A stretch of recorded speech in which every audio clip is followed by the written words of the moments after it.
Tristan. I'm Madison. And we're back on the InQua Podcast this week talking with Zoe Dennis, a big fan of movies and a development executive at FigCo. Stick around after the interview as we talk about our favorite President's Day movies, and enjoy.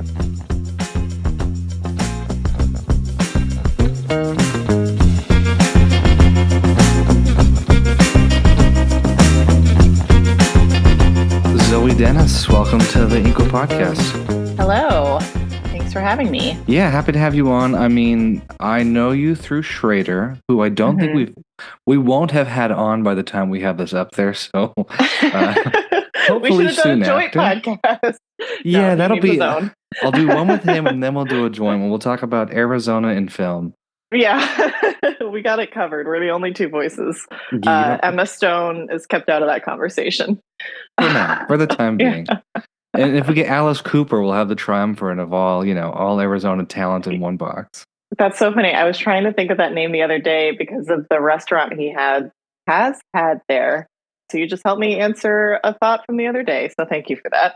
Bingo. Alice Cooper is what you're looking for. Well, for all those listening right now, can you talk about what your current role is and where you work? Yeah. So right now I am a creative executive on the features team for the company FigCo Entertainment, which is the director Paul Feig's production company. And what are some of the Paul Feig movies? I know a few, but what are your favorites? My favorite of his is probably Spy, which is just a solid comedy all around. But, he's also known for Bridesmaids, most notably, and A Simple Favor. Now, does he credit himself with discovering Melissa McCarthy? No, I don't think so. Good. We have to put him in check if that was the case. I'm like, with all of her years' experience before, but she did stand out in Bridesmaids. Yes, she killed it. When they work together, it's a dream. As you can tell, especially from Spy. Spy is a great Melissa McCarthy movie. I was trying to remember who else is in Spy. Is that Jude Law? It is. Okay. It is. It's Jude Law. Allison Janney's also in it. Jason Statham in a very funny role. That's right. Yep. A very good one. Now, did you always see yourself working on this side of the camera or even in entertainment growing up?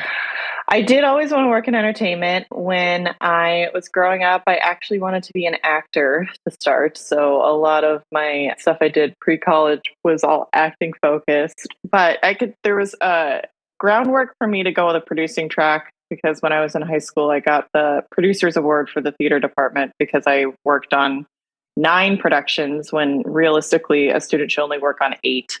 That's usually how many there are, but there was an extra one during my time. So yeah, when I went to NYU for my undergrad, and I was too nervous to audition for the School of the Arts. So I applied as a history major. And then from doing that little diversion, I ended up discovering more of the behind the scenes stuff. And so that was where I was like, oh, I think I will course correct and go that way as opposed to the acting route. And I also, the first 2 years at NYU, I was matched up with roommates who were actors and doing the acting studios. And I saw the inside process from that point of view. And I was like, I don't want to do that. Happy accident. History defines your true path. Yep. Now, that said, have you done some acting? I have all theater stuff, pre-college aside. When I was in New York, I did improv. So I was in the improv community all the time that I was there. So I did a lot of stage performance there. And then I've popped up in friends' shorts if they needed me to do something. And then it's that hopping in thing has carried on to my job now. There's only one time where it's been put into an actual short, but I have a non-speaking role in one of our short films that played on the New Yorker, and I'm just the waiter that stands behind. So it's not really acting, but I did some eye rolling that stood out.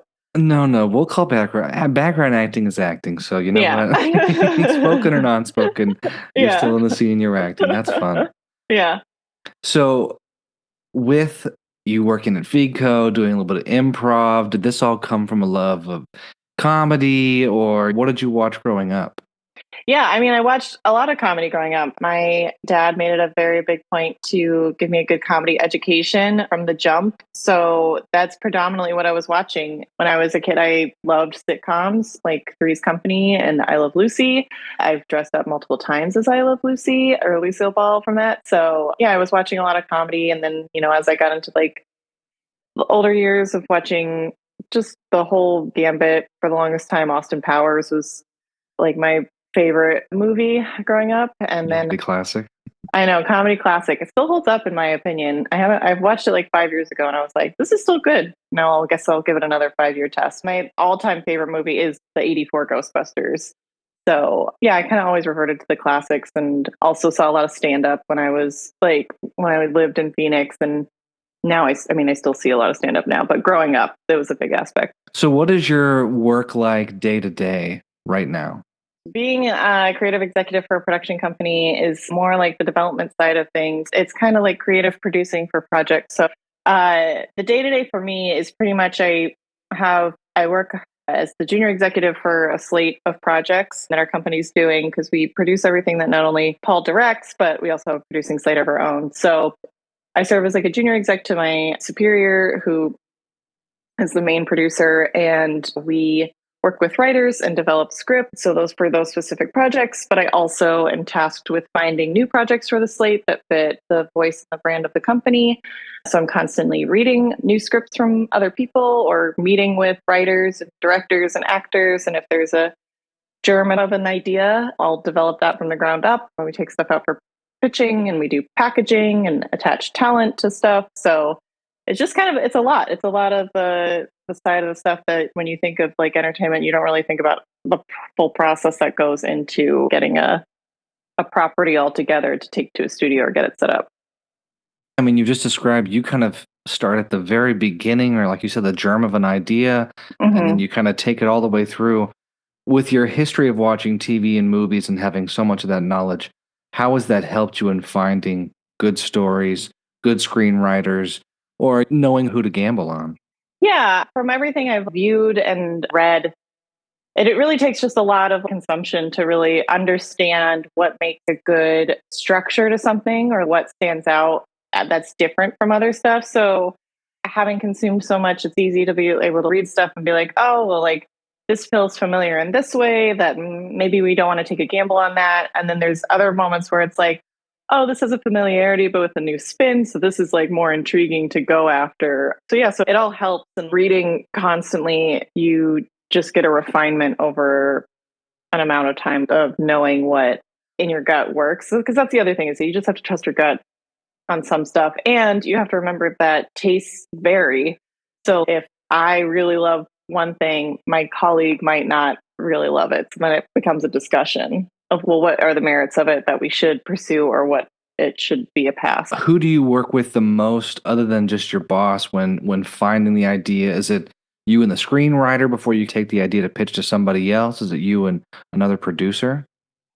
Yeah, so there's some stuff where I work on my own with like just me and the writer, and we get a script together. Like I've just at the tail end of a process for one of my deeper development projects right now, where it's just been the writer and I working on it for like 3 months. So now it's getting to the point where it's like, oh, this needs other eyes, not just us working on it. But I also have a great colleague on my features team who's the same level as me, and we work together on stuff and work with the writers. And then our mutual boss is very collaborative, and the three of us will then work on stuff. So it's kind of like a layer of layers upon layers of working together. It's not just one route, it's all three routes. It takes a village to find and fund and write and get a movie produced. Yeah. What are some of the unique challenges beyond just the ideation or getting the writer to get the script in a good place? What are some of the unique challenges that you enjoy about your job?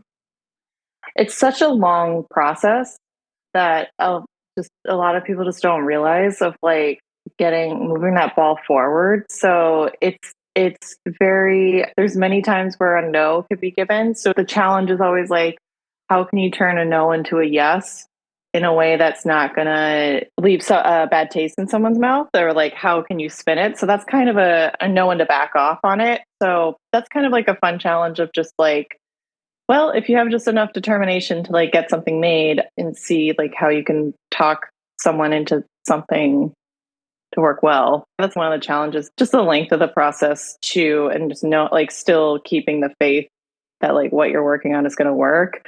And then there's also those moments where it's like realizing like, okay, well, maybe this won't actually work, but it's like usually the only times those ever come up are like when it's like you've gone through the entire gambit of options for a project. What makes or breaks a good pitch or a good idea? Is it like having a full pitch Bible? Is it having a flawless script? Or is it just an idea that's so good and catchy and delivered the right way?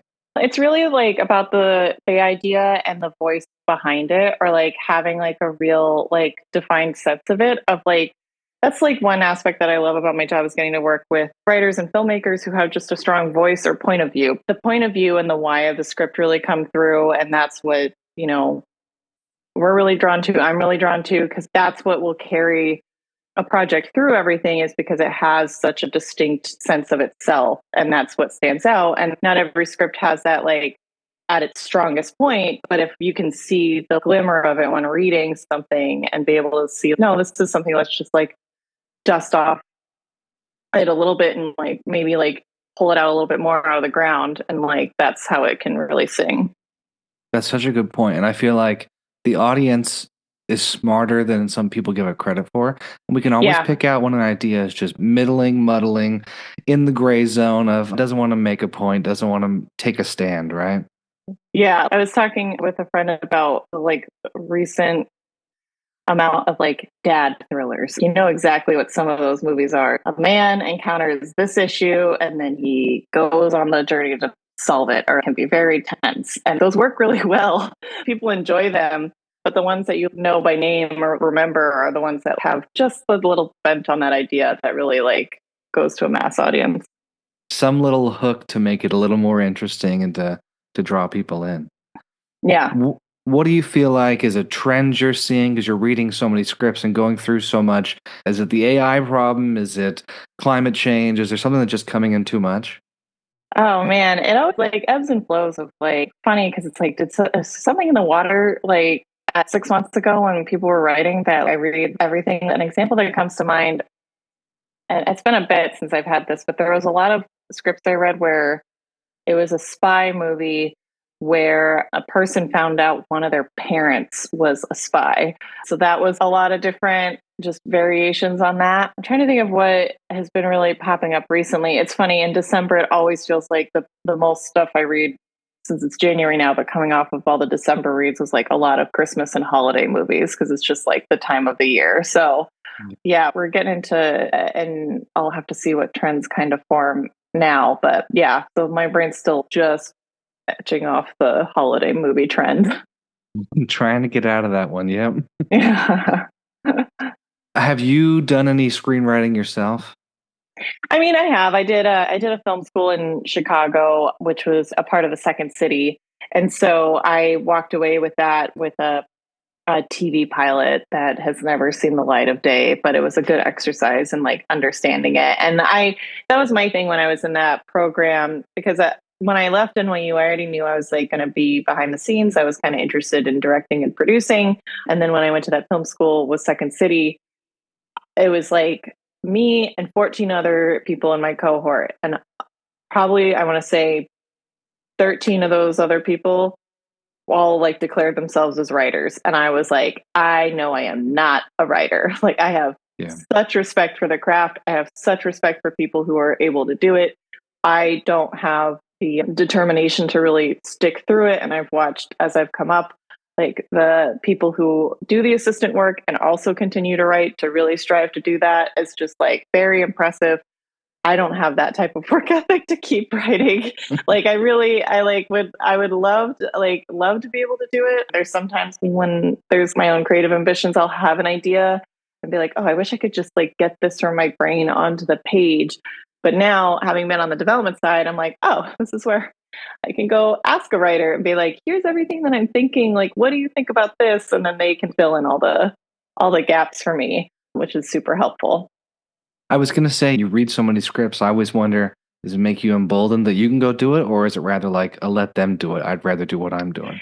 It really helps with when a script isn't working and you have to sit there as the executive or the producer on the project and be like, okay, what is the new structure for this to work? So like, that's the only times where I feel like I'm like, oh, as close as I can get to feel like I could do this, is that I have, sat down with certain scripts and done a whole like outline or restructure of like, here's all the pieces we've had. Here's what I think it should be. And then that's usually grounds for a discussion with the writer of like, well, what do you think about that? Like, does this like feel like it fits? And like, it's all like the biggest thing in my job is conversation. It's like, I feel like I'm talking all the time because everything is a collaboration. Everything is a discussion. Everything is like up for change as long as you have like good grounds of like if you can defend your point on something. So yeah, that's the only time I get close to it is just being able to be like, this doesn't feel like it's working. Here's a suggestion. And the very classic exec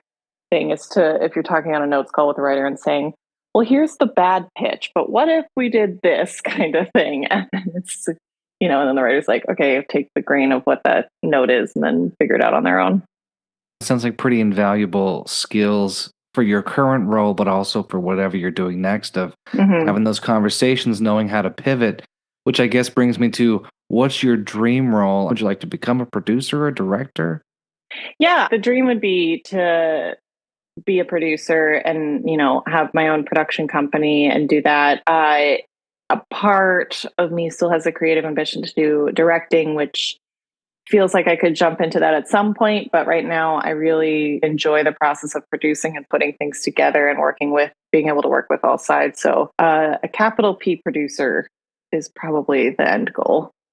What would be different with that versus your current role? I know we just had some interviews recently with other producers who say, for small 2-person production teams, they're doing everything. Yeah. So what do you see yourself doing more, pulling the ideas again together or assembling crews or?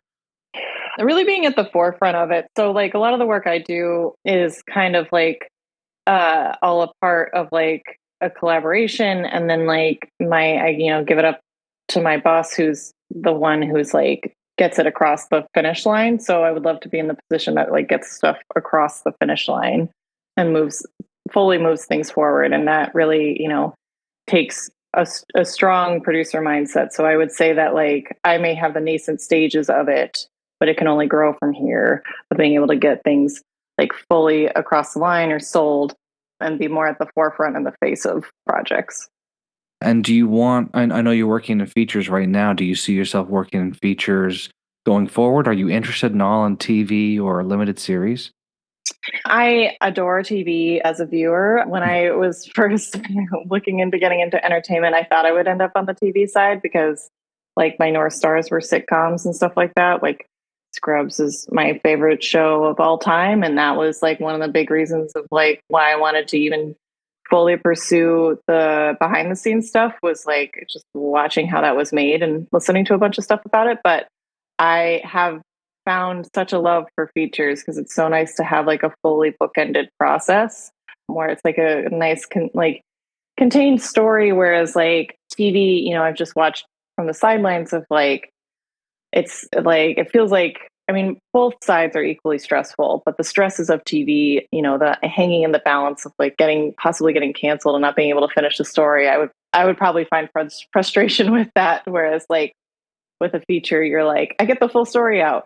Here you go, that kind of thing. And now some of that might die before it gets made, but like when you get to do the whole process, it's like, here's this nice little package I put together for you. Now watch it and enjoy. So I would probably want to stick on the feature side. Yeah, I could see that. And I've heard a lot of people talk about having to have an endpoint in a feature film helps you to tell a better story, or at least like a quicker story, one that is a little more cohesive where, yeah, like you're saying, watch some TV shows and 4 filler episodes, you don't get picked up second season and no one knows what happens next. So yeah, definitely some differences there. Yeah, definitely. Who are some directors or writers that are just, pie in the sky, dream people you'd like to work with? There's always the bigger names that like you want to like work with or be privy to director wise. Greta Gerwig, I love Taika Waititi. I think, I like his sensibilities. I have an affinity for Guillermo del Toro as well on the more horror side of things, which is also an interest of mine. And then like actors like, as I mentioned, Emma Stone is great as well. But there's so many directors that are like, because I watch a lot of festival stuff and like really track a lot of people from the past few years. I love the director Mimi Cave, who did Fresh, and the writer of that, Lauren Kahn. Fresh is such a great movie. So I, love the sensibility of both of them. And then one of my favorite movies last year was Birth, Rebirth, which was written and directed by Laura Moss. And that was just a stunning film. And both of those are horror. One is definitely leans more in horror comedy, and one is definitely more a straight horror. But yeah, so there's just a lot of like up and coming people that I think are great and would love to work with them in some capacity, which feels a little bit more achievable in my current position. But yeah, there's definitely always the pie in the sky, big name people to strive for. But my brain's like, how would this happen? And trying to figure that out. Well, and that must be fun to have your finger on the pulse in this way of you have to know who's up and coming. You have to know who's done the film that got people talking because that's what you're looking for. So no, yeah, and that's the fun aspect is that like I can just be like, oh, I have to go watch a movie for work. Oh darn, I have to remind myself like, oh yeah, that's like the perk of it is like getting to do that. So I feel like it's champagne problems to have to complain about work sometimes. But yeah, no, it's fun to be able to stay on the pulse and watch all of that. And like I watch a lot of short films as well. So that's also an interesting like venture. It's just seeing what's coming up in that and just kind of getting a sense of people before they really pop, because then I can figure out how to hitch my little bandwagon onto them and follow them, which sometimes feels like a producer's job. It's like, how do I find the person before they're the person? That's awesome. How do you think working in the industry has changed what you watch on your off time? Because you're watching so many shorts, festival films, you got to kind of know what's happening. Do you turn to trash TV? Do you feel like you just kind of check back into Scrubs? Oh, every once in a while, Scrubs I will go back to, but trash TV is a guilty pleasure of mine. And I built a defense for it early into like when I realized I was like, oh, I'm consuming so much narrative. And then I would be like, well, I need to go home and just watch just unscripted whatever. So I go through my phases right now. I'm actually watching Jersey Shore Family Vacation, like catching up on like the last few seasons of it. But like I have my like mainstays, like I watch Below Deck and every iteration of that every week. So now it's on a weekly cadence. I went through a phase where I watched the 10 seasons of Vanderpump Rules in 6 weeks, which is more of a sign of mental illness than anything. But yeah, so I kind of go to that to just kind of like decompress my brain. But also my viewing habits, being more on the feature side, as I didn't do a traditional film school path. Like I, I made my own major at NYU, which was outside of the art school. It was at the individualized school, and then doing the Second City Film School, which was focused on comedy. There's a lot of gaps in my like, oh, every film school kid has watched this movie. So that's kind of, now that I'm going further into features, I'm like, well, I should probably go back and watch The Godfather and see what that is. So I have that in my brain. So I've been doing that a lot more, as like, what's stuff that I've missed. And then I also found a love of horror in the past year. So I've watched a lot of horror movies to try to understand that genre more, to have another genre in my tool belt of understanding how to make and produce. Yeah, what are some of those older films? I know everyone listening can't see, but you have the Sunset Boulevard poster up behind you. What are some of those classic films that you discovered that really held up to everyone's praise? And maybe what are some that didn't as much for you? Yeah, and I'm picking up my phone just because my brain has to look at my letterbox. I have a really bad habit of like, as soon as I watch stuff, I will remember it, but I'll also just like delete what I've recently watched. And that's what this app is for. Yeah. I mean, I watched The Godfather, as I mentioned, like for the first time, probably a year and a half ago at this point, which was great. And I really enjoyed it. Old Boy, which I don't know if it's like considered a classic, but it's 20 years old now. But that was great as well. Is that the Korean film? Yes. Yeah. Oh, I just saw it was screening somewhere in town. I barely missed it. That was really good. And then Sunset Boulevard, as I have behind me, I only saw Sunset Boulevard for the first time in July of last year. And then I very quickly was like, wanted to swap what movie poster was in the frame behind me. So I was like, we're going for that. I need an LA. I have the whole decor of this wall is LA. So that had to fit. I watched Scarface for the first time last year as well, which was also very good. So they all stand up. I always understand why they're classics. Or like when I watched through them, E.T. was another one I watched for the first time last year. So that all makes sense of why they're still around. And I'm like, but the funny thing about doing that process of going back and watching classic stuff is, and having the current era of consumption in my brain, is that I feel like I know those films like all the way through already, because so much of it seeps into like, the next decades of films. So like The Godfather, I feel like I know what this whole story is.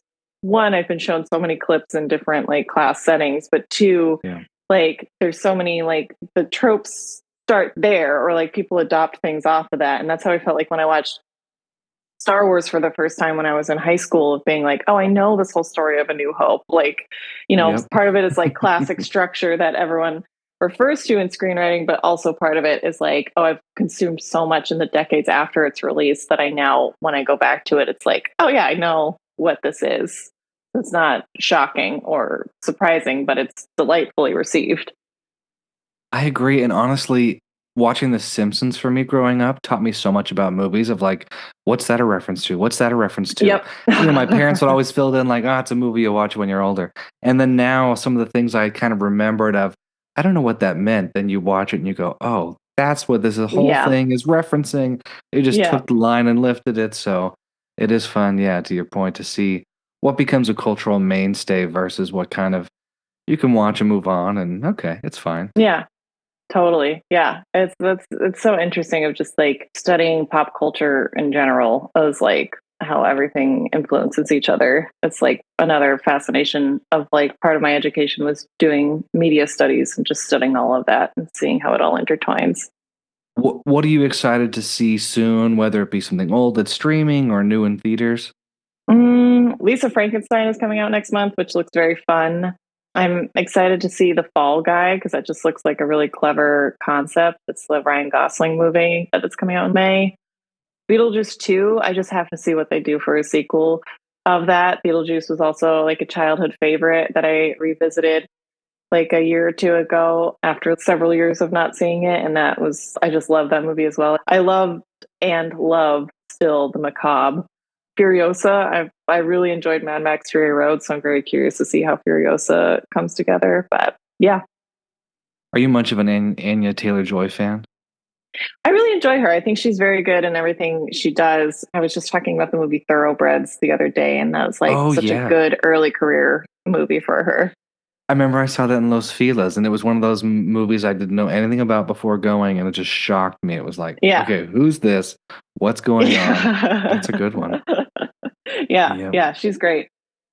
I went to an early pre-screen of Fall Guy, so I'll be excited to hear what you think about it afterwards. That's the beauty of being in LA is that you can find out about early screenings through various forms. I feel like it's always the thinnest layer of barrier to entry. Like I'm just have a membership with Film Independent and I get sent emails all the time of this company's doing a screening of this film early. Do you want to go see it? And I'll reserve it and try to get there early enough to make the cutoff. Like, why not? I signed up with one of those people outside the mall 5-6 years ago. It does make it fun, to your point. I saw a pre-screen of Little Women, and Greta Gerwig went and sat in front of us, 2 rows in front of us for the last 30 minutes. And it was fun for everyone to cry or clap or laugh, and she's looking around. It's a fun place to be if you love movies. It is fun. It's fun to see. The old ArcLight, I knew someone who worked there as an usher, and I was talking to them once and they were like, yeah, Christopher Nolan comes here all the time. So it's always surreal, like like ticket taking for Christopher Nolan. And you're like looking at what he's watching and it's like, okay, well, let's see how he thinks about it afterwards. It's always fun to find out what they like, what they don't, to find out who's going to the Marvel movies or, who's watching a trash movie on a Thursday. That's too fun. Well, what are you working on right now that you can talk about? Is there anything on your slate or anything you're moving through production? I mean, our next thing is A Simple Favor 2. So that is a fun sequel. So that's like our next big thing that we're working on and very excited about. And then personal wise, just trying to drum up my own stuff. My life is entirely my work at this point. And that's how it is sometimes, for sure. Yeah. Well, like we talked about earlier, we'll catch up with you to talk about Arizona, and then we'll catch up with you before A Simple Favor 2 comes out. Oh, yeah, we'll definitely do that. Well, thanks again for coming on, Zoe. Yeah, of course. Thanks for having me.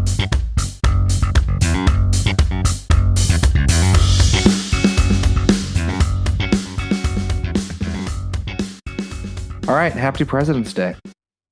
Happy President's Day, I guess. I don't know who celebrates. I think we all enjoy a day off of work. Oh, I'm not working right now. I'm actually still going to be in the desert on President's Day. Oh, all right. You will still be celebrating out in the deserts that old Teddy set up. I guess maybe it wasn't Teddy where you are, but who knows? Yeah, maybe it was. Let's I'm not a talk history about. guy. I have a blip there. Let's talk about our favorite movies or shows for President's Day that could just be about the holiday. Just kidding. There's no movies about that.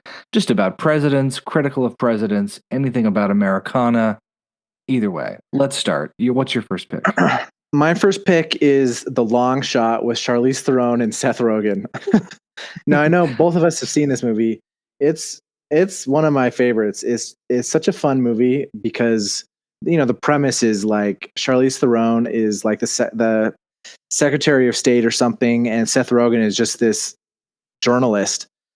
But the long shot is that they work out in a relationship, and it's intelligent, it's funny, the writing is really good, and instead of just like clowning on conservatives the entire time, like they actually round it off pretty well in the end, and they don't just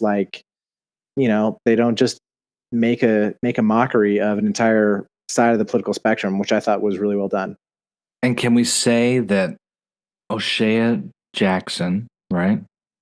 Mm-hmm. I think it's O'Shea Jackson, Ice Cube's son, is great in the movie. He's a great little side character, giving some good commentary. This one is hated by some of our friends, including Cole. Cole, if you're listening. Really? Yeah, Cole hates this movie. And he was so mad when he's like, why do you like this? It is cheesy, I know. And there's like, first off, that Seth Rogen's getting with Charlize Theron. I don't know. Shrug. Like, of course, it's what happens in the movies, but it's a fun one. And I watched it again, I think just like last 6 months or so. It's fun all the way through. And it ends on a great note. It does. And there's let's see, Moon River by Frank Ocean cover in there. So good. Oh my gosh. It's a very Boys good to movie. Men? Boys to Men show up for a concert? It's great. It's a very good movie. Long shot, solid first pick.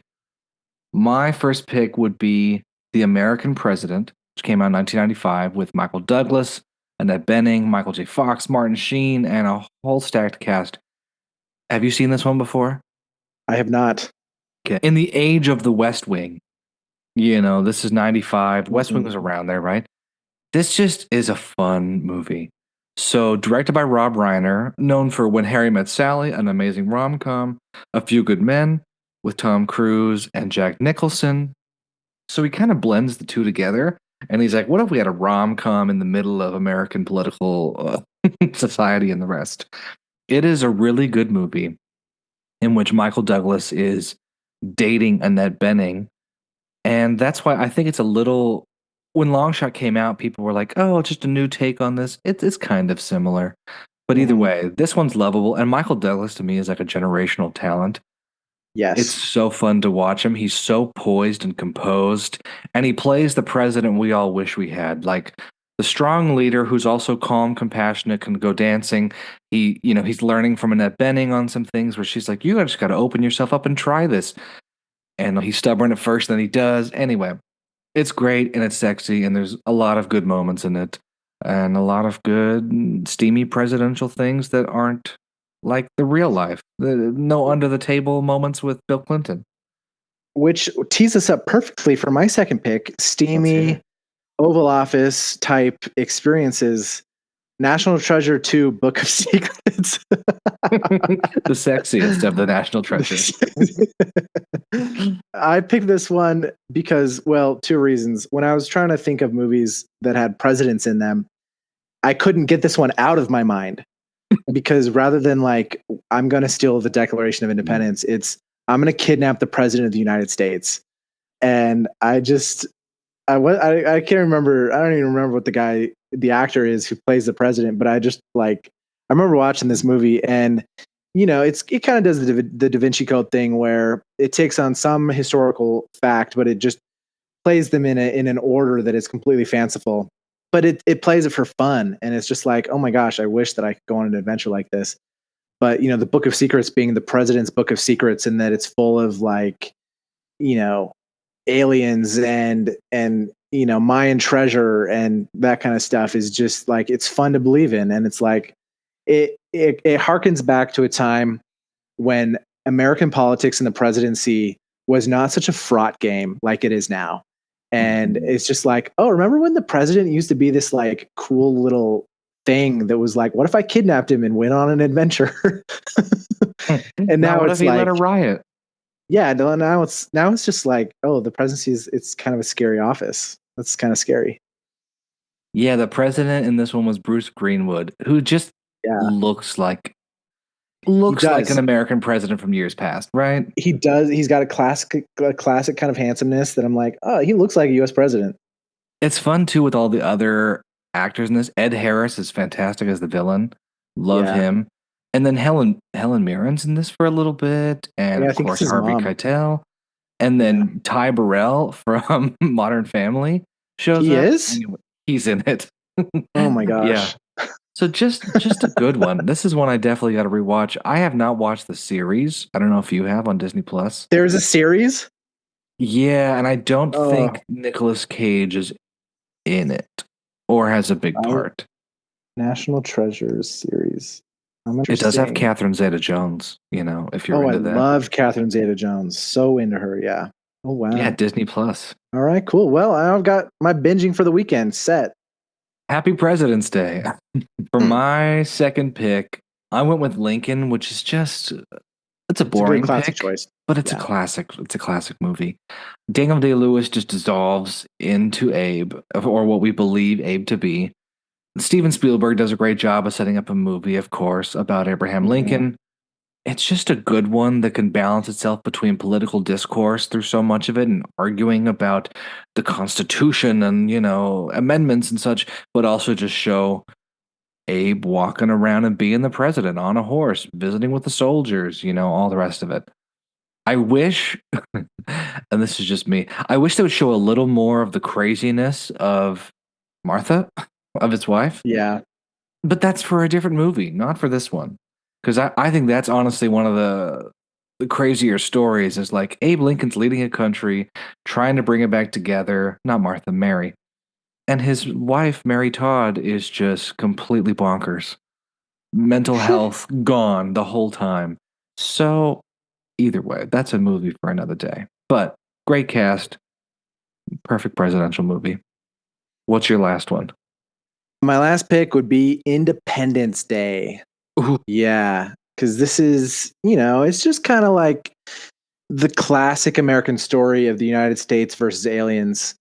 And they just did it so well. And, Jeff Goldblum, Will Smith, and the President of the United States in a fighter pilot or in a fighter jet, and they blow up the aliens. I don't know what more you could want on President's Day than us blowing, the United States and the president blowing up the mothership.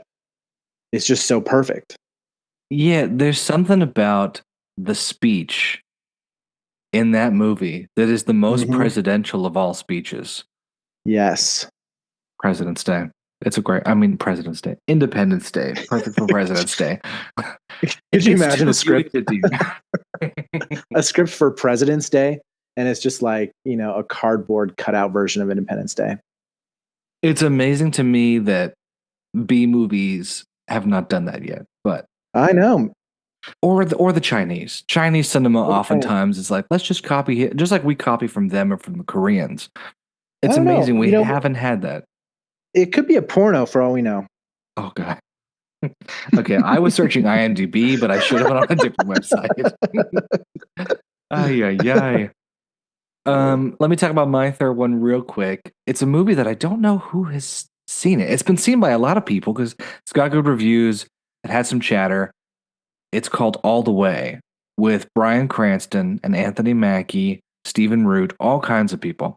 Bryan Cranston is Lyndon B. Johnson, and it picks up right after Kennedy's assassinated. So, first off, this is 2016 Bryan Cranston, so probably filmed 2015. This is like right after Breaking Bad has finally died down, and then Better Call Saul's wherever it's going to be. So he was just kind of taking things to take them and doing something different. He is so great in it. And it was a stage production adapted to be a movie. So it feels like a stage production at times. It gets into his mind. His wife is played by Melissa Leo. So there's just a big smattering of characters, but Anthony Mackie is Martin Luther King Jr., which is a great casting. And this was already after some Marvel movies, but he's amazing. Anyway, it's just a good movie that's about LBJ, who was kind of a bastard if you like history, but also like a good pushy bastard in some other ways. Yeah. So it's about him dealing with everybody, getting his presidency in order, and then fighting to pass the Civil Rights Act. So a good one, a good story, especially being February, Black History Month. Yeah. It kind of ties in there, and it's streaming on Max. So if you haven't seen it yet, stream there or rent it on Prime Video. Right on. Sounds good. Well, we hope everyone has a safe and a fun, environmentally friendly President's Day, and we'll see everyone on the next one.